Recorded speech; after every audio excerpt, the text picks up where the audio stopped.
en la sala, por favor. Vamos a empezar el acto. Bienvenidos a este segundo día de Fiestas de la Juventud. Como ya sabéis, si no habréis venido aquí, hoy es la charla rockera. Para que no lo sepa, el motivo de hacer esta charla es por la gran cantidad de grupos que esa explosión musical que ha habido en Tafalla, de diferentes géneros, en los últimos meses, año y medio. Bueno, después de estar unos años un poco con siempre lo mismo. Y bueno, pues hemos pensado desde la Comisión de Juventud en traer esta actividad para que nos contara gente así con un poco de experiencia, a ver cómo habían sido sus inicios y cuando estaban en la misma situación de muchos grupos que ahora mismo hay en Tafalla.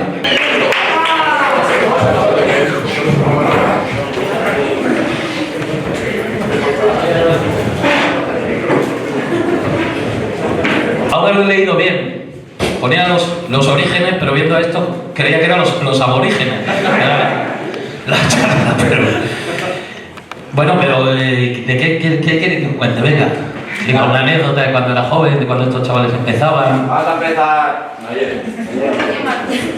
Sí, ahora. Vamos a empezar un poco pues hablando de dónde os viene la afición a la música, a todos vosotros. Sí, me puedes decir Rosendo y todo eso. Sí, bueno, yo me voy a saltar toda la chapa de siempre, pero Berriozar, que es mi pueblo, cuando yo era pequeño había dos opciones. O trabajabas en la Volkswagen o te hacías jockey. Como la Volkswagen no entraba tanta gente y la heroína estaba cara también entonces, en los 80,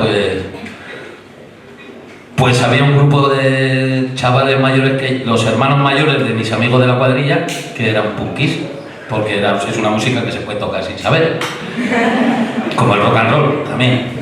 Y a partir de ahí pues los vimos tocar y como todo el mundo, y estos señores dirán lo mismo, cuando ves tocar a alguien por primera vez en un local de ensayo no se te olvida nunca, ¿no? Te parece el mejor grupo del mundo, ¿no? Cuando ves a alguien tocar una batería la primera vez o una guitarra hacer 5 notas o 2, te parece que no has visto nada mejor en tu vida. Yo creo que Alfredo y sus compinches tuvieron mucho que ver también en la historia de que Iruña sea el centro del rock and roll del mundo occidental, pues tuvieron que ver mucho occipital. No, a mí no me echa la culpa. Tuvieron mucho, joder, te jodes no haber estado allí, haber currado la Volkswagen. Pero bueno, yo creo que también que tener una banda en una ciudad tan pequeña que sea tan importante y ver que... Yo me acuerdo que había un compañero de clase conmigo que se llamaba Fernando y que me decía: juegan sí, pero si se juntan no sé qué día a jugar a fubito ahí en la Chantrema, no sé dónde. Digo, pero ¿cómo van a jugar esos a fubito? Si se pueden jugar a fubito, esos son estrellas del rock, ¿no? Entonces, que hubiera gente de la calle sin padrino que tocasen y que saliesen en la tele y que hiciesen discos, ¿no? Que era algo impensable, que entonces ahora hace un disco cualquier mamarracho, ¿no? Pero entonces, para hacer un disco tenías que hacer canciones guapas. De hecho, lo que digo a todo el mundo, en el año 2008 me parece que fue, en el Viña Rock, que se supone que es el festival más importante de tal, había 20 bandas en los escenarios principales y 11 eran de 20 kilómetros alrededor de Iruña, ¿no? De todo un país. Nadie lo había pensado, pero yo lo leía y estaban... Sí, pero no estaba más lejos. Estábamos los Marea, yo toqué con Jataja, estaba en Barricada, estuvo Tonino Carotone, Dickers, estuvo Coma, eran 11 de 20, o sea, es una barbaridad, ¿no? Con un compás hacían así y decían, joder, tío, ¿no? Y todos los demás, ¿qué hacen? Pues currar la Volkswagen. Y a partir de ahí, pues, ya decidí que... Yo también trabajé una vez y vi que tampoco molaba tanto, entonces me dediqué. Trabajé una vez, tampoco mucho, porque todo el mundo, me tengo que buscar un curro. Y yo dije, pues molará, porque si todo el mundo quiere uno, pues tiene que estar de puta madre. Entonces fui y no me gustó, a mí personalmente no me gustó. Tengo discos de oro para que mi hijo los venda en eBay por 5 euros dentro de 20 años. Y no me he tenido que levantar a las 7 de la mañana nunca más. O sea que recomiendo a todo el mundo que se dedique a esto, porque es muy plácido. No hace falta tener un talento estremecedor, como podéis ver. Yo me saqué el graduado justo, me saqué el DNI a la segunda, y o sea que tampoco hace falta volver loco. Porque si todos conocéis el bar Las Torres, me imagino, ¿no? Pues ese bar lo puso mi padre, cuando yo tenía 2 o 3 años y yo me criaba ahí. Y no sé por qué cojones te empieza a gustar la música. Antes, bueno, recuerdo yo mucho lo de la canción del verano de hace 40, bueno, pues ahora son 50. Lo que pasa es que la canción del verano duraba 5 o 6 años, ¿sabes? Era siempre la misma. Desde un rayo de sol, bueno. Sí, no, en realidad fue eso. Y no sé por qué cojones luego me dio por la música, se me metió en la puta cabeza querer aprender algo y no sé en qué ni cómo me fijé con la puta batería. No sé por qué cojones con esta puta mierda de instrumento. Que toca la batería, pensamos todos que eran músicos. Como decía, en algún grupo, me han dicho en algún grupo, el batería es el mejor amigo del músico. Eso estar agradecidos. Y luego la primera vez que vi una batería en mi vida, que ni siquiera era una batería, era la de Roberto del Frago, que era un grupo que se llamaba Triad. En un principio era una orquesta, pero no sé si igual habrá algún hijo de esa formación. Ensayábamos en el centro de San Pedro, lo que es ahora la biblioteca, ¿sabes? Está todo reformado. Y vamos, ensayaban ahí. Yo me enteré de que había una orquesta que ensayaba ahí con muchas ganas. Fíjate qué rollo, ¿no? Los iba a escuchar, me quedaba en la puerta porque no me atrevía ni a llamar, me daba corte para empezar a... Y bueno, ya con el tiempo, pues ya me atreví a llamar a la puerta, me abrieron y bastante amablemente me dejaron simplemente escuchar, ¿no? Bueno, y la batería de Roberto del Frago, que era un bombo caja, eran 2 pailas, las pailas son se llaman aquí las rumberas, ¿sabes? No había timbal base, pero bueno, había 2 platos y mi primera conmoción fue ver que el bombo tenía un pedal. Hasta entonces, yo siempre había visto las baterías de frente, nunca de espaldas, ni siquiera me había sentado. Bueno, sí, fue alucinante, porque yo me hacía los bombos con la derecha y la caja con la izquierda, ¿no? Y para mí que no había más. Pues resulta que sí, no se usaban los pies, hostia, qué sorpresas. Y bueno, luego a base de ir ahí y escuchar cosas,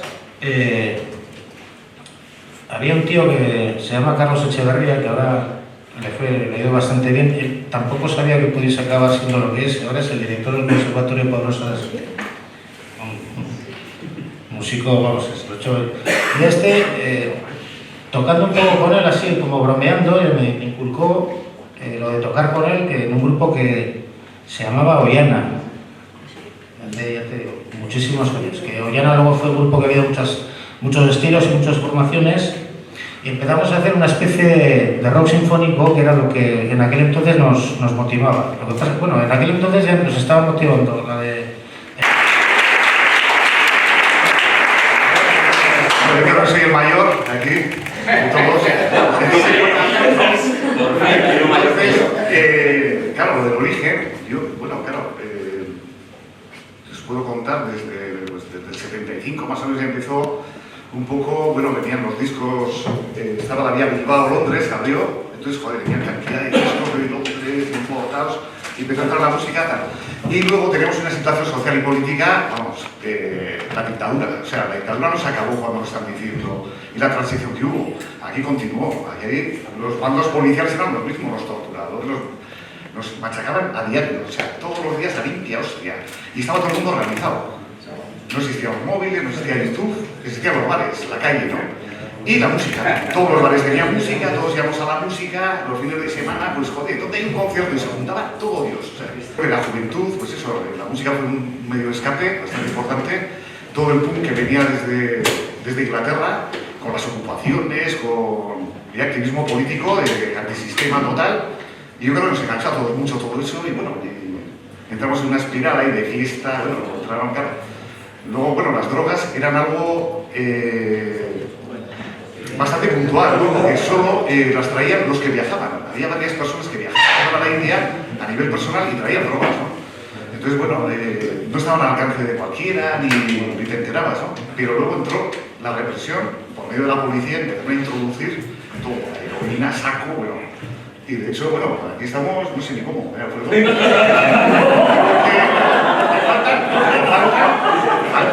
os imagináis. Ya está por aquí. Pero más de la mitad de la gente que estamos ahí, ¿no? O sea, yo empecé a tocar el saxo en Aerofagia Sound, que éramos una bandilla de vientos, ¿no? Que acompañábamos a gente. Nos cogemos Tijuana y, joder, al cuarto concierto tal, todo de tripe, hay un lío de la hostia, una discusión, se quedan los dos cantando y yo digo, bueno, ¿y tú de guitarrista? Yo tengo el saxofón. Estoy tocando la guitarra 15 años, imaginaros cómo... Pero ahí hemos andado. Y bueno, tampoco os voy dando la chapa, porque aquí está Luisito, que vamos.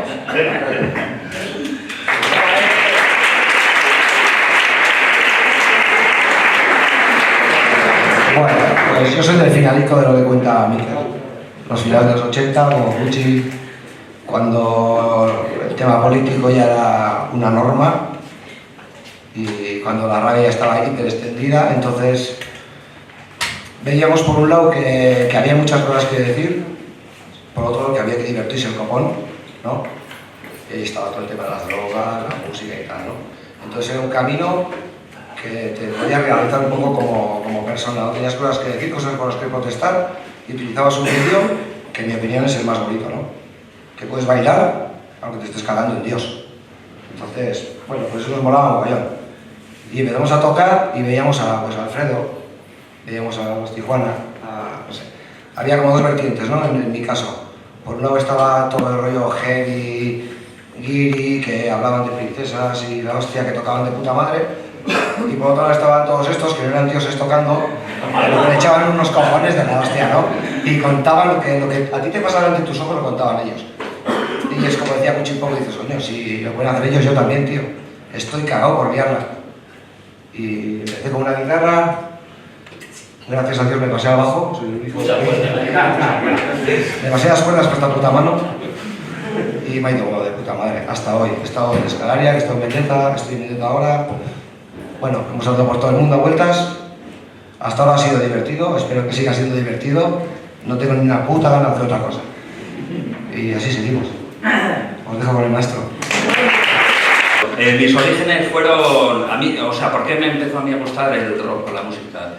Yo de pequeño la televisión era en blanco y negro, no había todas las cadenas que había ahora. De vez en cuando había un programa que se llamaba Musical Express que ponían grupos ingleses que, pues por ejemplo, Slade, Susi 4, grupos de esos siempre digo los mismos, pero claro, bien lo que me llamó la atención, ¿no? Y yo me acuerdo que los veía y siempre decía, joder, yo algún día tendría que ser como esos, ¿no? Poder dedicarme a hacer eso. Lo decía un poco, pues por decir, ¿no? Pues como dices, de chaval, pues una ilusión que tienes, como pensando que nunca has ido a cumplir ese sueño, ¿no? Poco a poco, la verdad es que, bueno, pues la vida me ha ido llevando por esos caminos y lo he podido conseguir.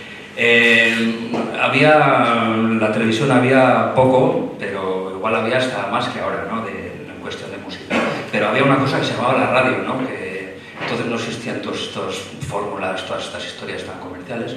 Y había un tal Rafael Escalada y un tal William en Pamplona que tenían un programilla que se llamaba La Caja de Música, donde ponían todos esos grupos y todos los días a las 8 en punto estábamos bien, bueno, yo con la radio pegada, con la oreja pegada a la radio, ¿no?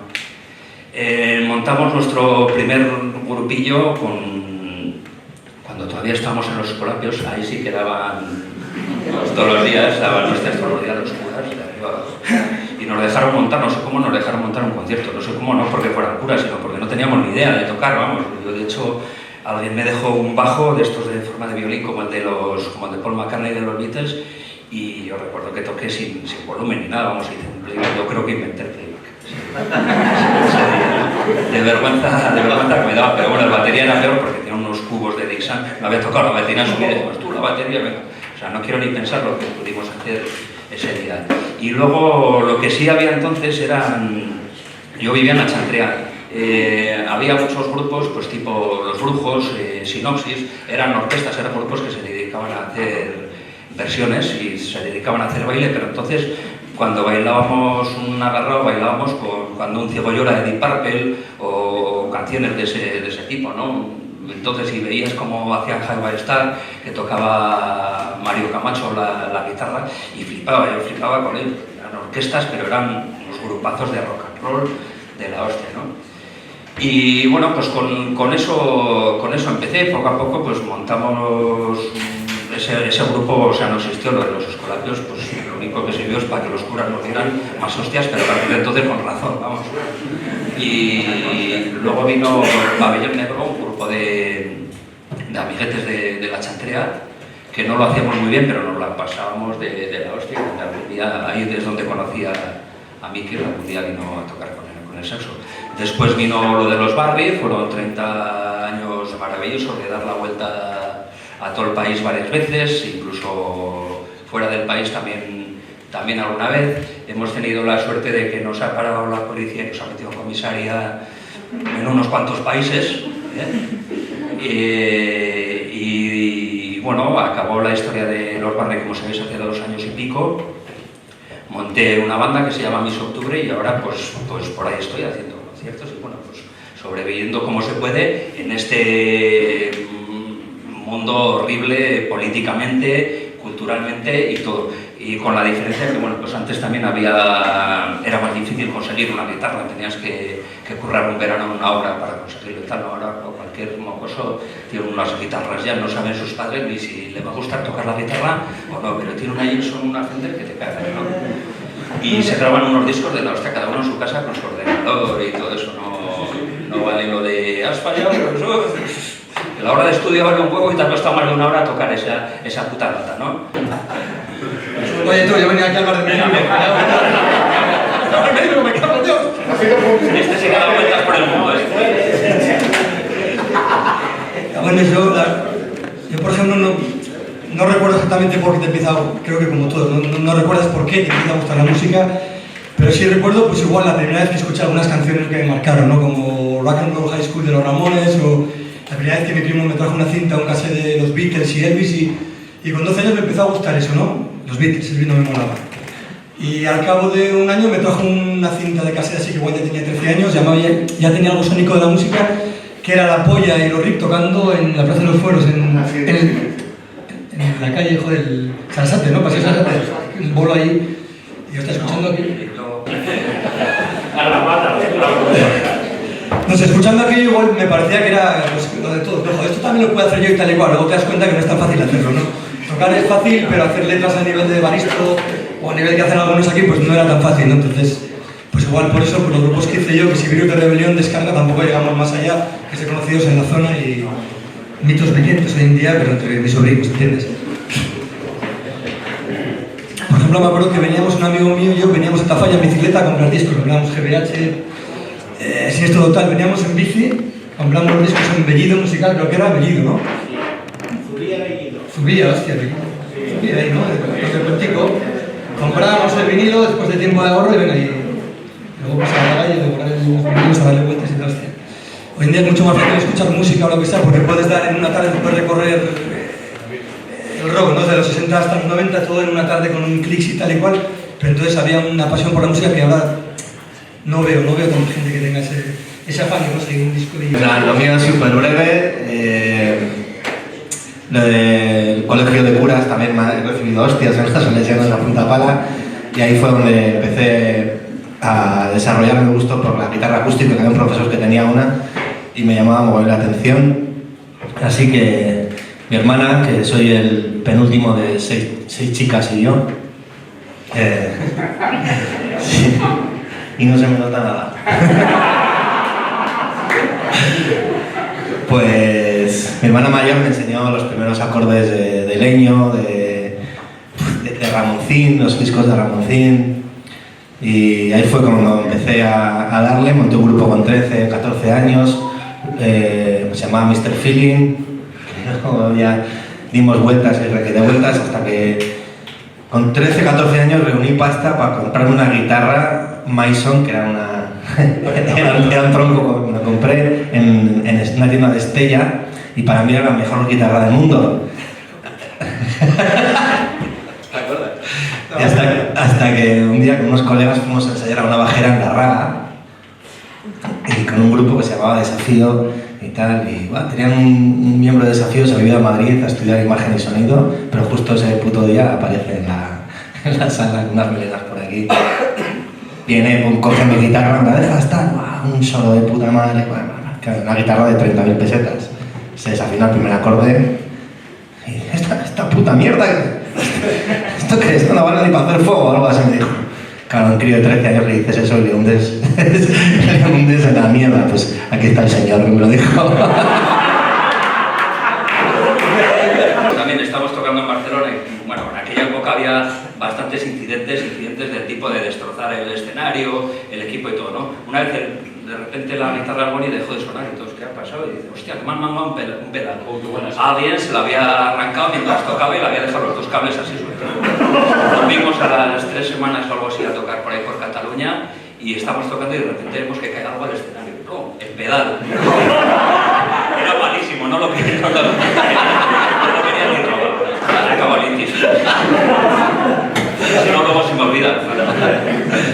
Y nada, yo en aquella época vivía en el barrio de San Juan y alguna vez también llegué incluso a jugar a fútbol con los barrios ahí en la Mirdana. Sí, que tenías Era de los que no ganaba. No, yo era un poco más mayor que Iker estaba por ahí en una silleta, o sea que tengo vagos recuerdos. Pequeños ya podíamos. Sí.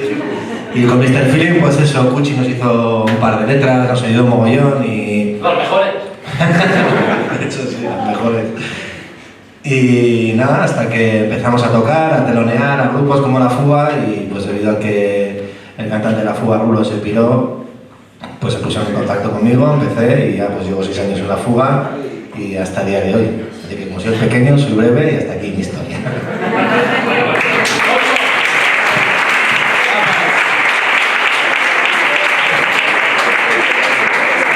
Bueno, pues eran los 70, yo tendría 8 o 9 años, así, y tenía unos vecinos, pues, no eran hippies, pero llevaban melenas, plataformas, y yo flipaba. Yo quiero ser como esto. No seríamos algunos de nosotros, ¿no?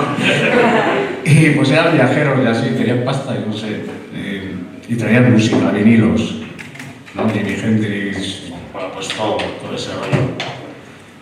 Pues ahí, con 8 años ya conocía a Jimi Hendrix y ya pues se me metió dentro y ya está, y ahí está todavía. Sí, es verdad. Luego ya, pues al tiempo ya, pues digo, voy a aprender a tocar la guitarra. y fui a ir con Miquel, ¿cómo se llama? Zabalza, el de los Iluñacos, Joaquín, que fue mi profesor y me captó y la verdad que estuve 4 años con él y aprendí un montón. Y a tener seguridad, porque tocaba clásico y así, ¿no? Que luego me vieron muy bien para tocar la eléctrica y bueno. Vamos, que dominaba el tema un poquillo, Y bueno, todos los estilos. Yo de crío me dormía con la radio aquí en la oreja. Me ponía aquí la radio y claro, ahí me quedaba frito y me despertaba. La música siempre, o sea, es una válvula de escape para mí importante. Y para mis hermanos que me siguieron, ¿no? Entonces estábamos en una habitación de 12 metros cuadrados, 3 tipos. Como 3 armarios. Y bueno, pasamos muy buenos ratos ahí y ahí aprendíamos cosas. Y luego ya tuve la suerte de tocar con este hombre, también la música ranchera mexicana. ¡Ándele! Siempre me trajo un tío que tuve de pastor allí en California, pues trajo un magnetófono Sony y citas de corridos, norteños, fronterizos. Sí. Y luego conocía a ese tipo de ahí y empezó con el pum, a comer tarro con el pum, porque yo el pum. Y guau, venga. enseguida ya. Se dormía. Sí. ¿Para qué? La verdad que sí. ¿Para qué tanta tocar? Tanta sensibilidad. Y bueno, pues a lo tonto he llegado a mis 52 años y sigo en el rollo musical. Me hace falta mucho dinero para vivir y estoy súper a gusto. Si me falta eso, es que no sé. ¿Qué haces? Y nada más, tengo la suerte de tener amigos. Sí. Si la volada no nos van a poner a ninguno. Un inciso. Yo también trabajo en una fábrica, ¿eh?